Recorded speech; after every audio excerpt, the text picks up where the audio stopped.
Yes, ni aje mambo ni gani, mambo ni vipi? Karibu sana kwa wewe ambaye kwanza unaitazama channel ya PM Online. Kubwa zaidi ni kuambia tu kwamba usiache kuweza kusubscribe, lakini pia kugusa alama kengele na umshike jongo kwanza kuweza kupokea taarifa mbalimbali za kimichezo, lakini pia burudani kipindi tu ambapo zinatokea. Kubwa zaidi tutazame kile ambacho kimejadiliwa leo pamoja na viongozi mbalimbali wa Simba wakiwa wamemtuma semaji Ahmed Ally kuja kuwakilisha kile ambacho kilitokea au kile ambacho kinaenda kutokea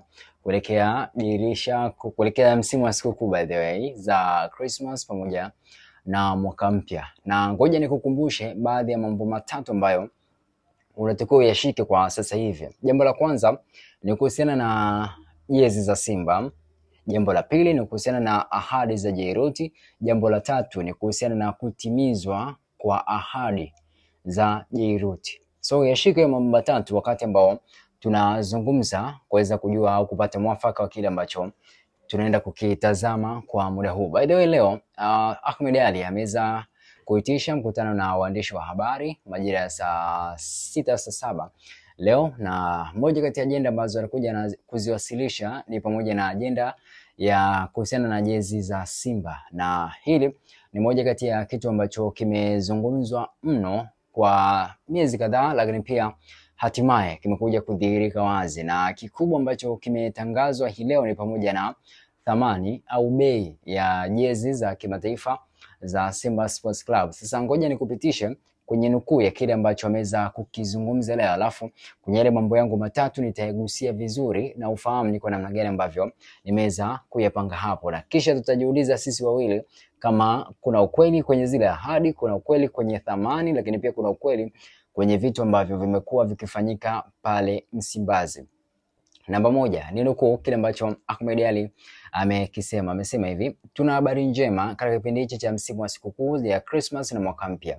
Katika kipindi hichi wafanyabiashara wengi wanatoa punguzo kwa wateja wao, sababu kipindi hiki mahitaji yanakuwa mengi. Kwa sababu hiyo Simba Sports Club kwa kushirikiana na Jairuti tunaona twende sawa na dunia inavyokwenda. Twende sawa na dunia inavyokwenda. Tuko hapa kuwatangazia wanasimba wote Tanzania na duniani kwamba tumetoa punguzo la bei ya jezi kutoka shilingi 45,000 hadi shilingi 12,000.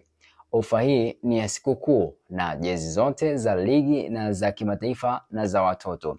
Jezi za watoto zimetoka na sasa zinapatikana madukani. Jezi zote za ligi, za kimataifa na za watoto zilizokuwa zinauzwa shilingi 45,000 kwa sasa hivi zinauzwa shilingi 12,000, 1,000, 2,000, 3,000, 4,000, 5,000, 6,000, 7,000, 8,000, 9,000, 10,000, 11,000, 12,000. Unapata uzi original wa Simba kwa kiasi hicho cha fedha. Tuendelee. Akaendelea kwa kusema hivi: namna ya kupata jezi hii ya ofa itakuwa ni njia ya mtandao kwa watu wanaotumia smart off au kiswaswadu. Ili kupata itakuwa kwenye website ya jairutishop.co.tz. Utanunua jezi yako na unaweza kuipata kwa kutumia mtandao ya simu. Kupitia mtandao ya simu unaweza kununua kutumia mtandao wote, ukilipia namba akaweka hizo namba, na baada ya hapo utakwenda kwenye ofisi ya shirika la posta au ofisi za Jairuti. Unaruhusiwa kununua jezi kwa idadi yoyote unayotaka, kuchagua saizi au rangi utakayochagua. Hilo ukifika ofisini utachukua jezi zako. Kwa hiyo unachagua rangi yote ambayo unataka, saizi yote ambayo unataka, idadi yoyote ambayo wewe unaitaka. Lakini pia kitu kingine akaja akasema kwamba tunachokifanya Simba na Jairuti ni kwenda na kasi ya dunia. Tumeamua kufungua soko letu kwenye digital ili watu wapate jezi kwa urahisi, tukienda na punguzo hili la jezi. Lakini pia tunarahisisha mtu kupata jezi yake pamoja na kutoa punguzo la sikukuu, lakini pia tunapambana na jezi feki. Kama mwana Simba alikuwa ananunua jezi fake 15,000, sasa jezi original unapata kwa shilingi 12,000. Uamuzi ni kwako mwana Simba.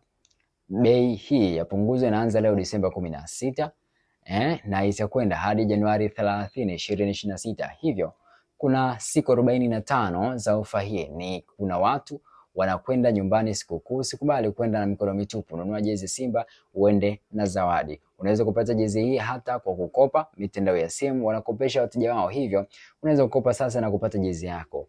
Hii fursa haipaswi kuchezewa hata kidogo. Huu ni wakati wa kila mwana Simba kununua jezi yake original. Huyo ni msemaji Ahmed Ally. Turudi sasa kwenye yale mambo yetu ambayo tunayatazama. Cha kwanza, fikiria kuna wale wafanyabiashara ambao walinunua jezi hizi kwa kiasi kile cha fedha shilingi 45,000. Tupige tu hesabu, wao walinunua kwa shilingi 30,000 kwa piece moja. Vipi biashara yao kwa wakati huu itakuwaje? Ni hasara kwa Simba au ni hasara kwa biashara nzima ya wale watu ambao walinunua kwa ajili ya kufanya biashara hiyo? Lakini pia itampa uhakika kiasi gani mtu ambaye atakuja msimu ujao anunue jezi za Simba akijua kwamba atafanya biashara, ili hali anafahamu kwamba kutakuja kutokea punguzo na likapelekea thamani ya kile ambacho amekinunua kushuka. Sijui amefikiria hayo. Lakini pia kitu kingine, kuna jezi fake ambazo zinauzwa 15,000 na kuna jezi original zinauzwa 12,000. Utofauti wa hizo jezi mbili ni nini? Yaani original inauzwa 12,000 alafu fake inauzwa 15,000. Imekaje hapo? Lakini pia kitu kingine, kama unakumbuka Ahmed Ally aliwahi kusema kwamba kwenye kufanya biashara hii ya jezi, Jairuti alikuwa anapata hasara kutokana na uzalishwaji wa jezi feki nyingi ambazo zilikuwa zinanunuliwa na kupelekea baadhi ya ahadi zake kutokutimizwa, kutoka 45,000 hadi kufika kwenye 12,000. Vipi zile ahadi zitatimizwa? Kwamba ndo anaweza kupata faida kubwa zaidi ya kile ambacho alikuwa amekadiria kwenye 45,000.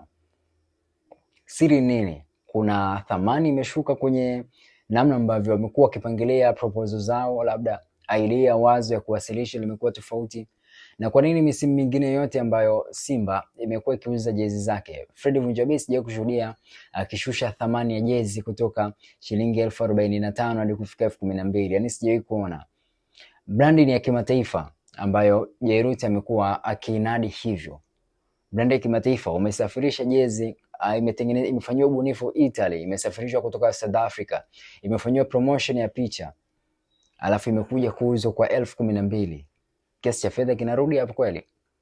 Zile ahadi ambazo ziliahidiwa kwamba baada ya kufanya vizuri kwenye uuzaji wa jezi, kiwanja kitajengwa, gari aina ya Eriza litaletwa, lakini pia usajili wa mchezaji pendwa wa Simba ataweza kusajiliwa kwa kiasi cha fedha kweli? Simba wanakwama wapi? Promotion imeenda vibaya, matokeo ambayo yanayapata yamechangia kushuka kwa brandi yao,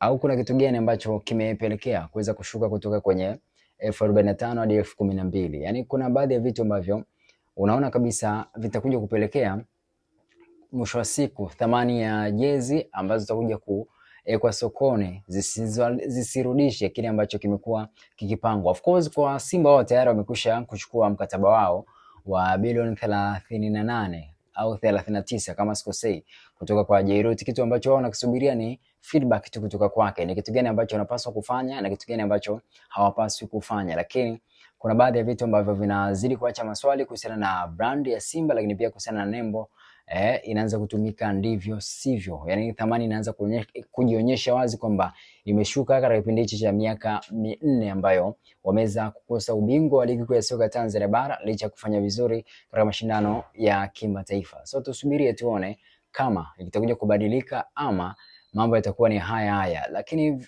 yani kuna shughuli ndefu sana ambayo wanapaswa kuifanya. Jana nimeona video ya Mwijaku akiwa na Jairuti akiwa na kama ana promote hivi kwamba gari aina ya Eriza linakuja, sijui litakuwa sawa na Liva, sijui nini, lakini mzee baba mwenyewe alikuwa anacheka tu. Vipi sijui zile ahadi zimeisha wapi, kwa kuwa alisema mwezi wa 10 hadi 11. So sasa hivi ni mwezi wa 12, tarehe 16, tunaendelea kukata siku, hatujui feedback ikoje, ahadi zinatimia, ahadi hazijatimia. Kwa nini thamani inashuka ya vitu vya Msimbazi? Ni kutokana na ubora wa timu uwanjani, wachezaji pia ndio hao wanaanza kumendewa tulewi, lakini kubwa tusubiri tu tuone. Maswali yale ambayo nimekuuliza unaweza kunisaidia pia kwenye kudiscuss hapo. Till next time, I go by the name official PMTZ_. It's PM Short.